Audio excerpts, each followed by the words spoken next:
M. G. R பலமுறை ரசித்து பார்த்த விஜயகாந்த் படம். அதுக்கு ஒரு காரணம் இருக்கு. முற்றுப்புள்ளி. புரட்சித் தலைவர் ஒரு நல்ல நடிகர், இயக்குனர் மட்டுமல்ல. அவர் ஒரு நல்ல ரசிகரும் கூட. சிறு வயது முதலே நாடகங்களில் நடித்ததால் பல நடிகர்களின் நடிப்பை பார்த்து வளர்ந்தவர். அதனால் தான் மூத்த மற்றும் சிறந்த நடிகர்களுக்கு உரிய மரியாதையை அவர் கொடுப்பார். M. K. Thyagaraja Bhagavathar, T. R. Mahalingam, N. S. Krishnan, M. R. Radha, Rangarao என மூத்த கலைஞர்களை மதித்து வாழ்ந்தவர் இவர். 80களில் விஜயகாந்த் பிரபலமான நேரங்களில் அவரை எம். ஜி.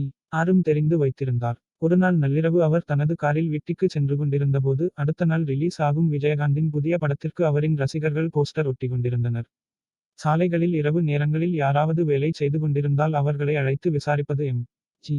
ஆரின் பழக்கம். அப்படி அவர்களை அழைத்து விசாரித்தபோது, எங்கள் தலைவர் படம் நாளைக்கு ரிலீஸ். அதனால போஸ்டர் ஒட்டுகிறோம் என சொல்ல எம்.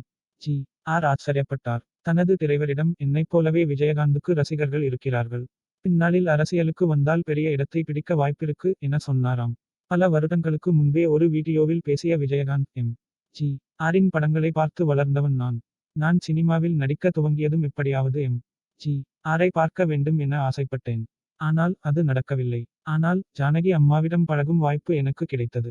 நான் நடித்த உழவன் மகன் படத்தை எம். ஜி. ஆர் அடிக்கடி விரும்பி பார்ப்பார் எனவும் அப்படத்தில் நான் மாட்டு வண்டி ஒட்டிக்கொண்டே பாடும் பாடலை அடிக்கடி பார்த்து ரசிப்பார் என சொன்னார். அதுவே எனக்கு பெரிய சந்தோஷமாக இருந்தது. ஜானகி அம்மாள் என் மீதும் என் குடும்பத்தினர் மீதும் மிகுந்த அன்புடன் இருந்தார். வெளியூர் சென்றால் என் குழந்தைகளுக்கு பரிசு பொருட்கள் வாங்கி வருவார். என் 2 மகன்கள் பிறந்தபோதும் நேரில் வந்து ஆசிர்வாதம் செய்தார் என விஜயகாந்த் கூறியிருந்தார்.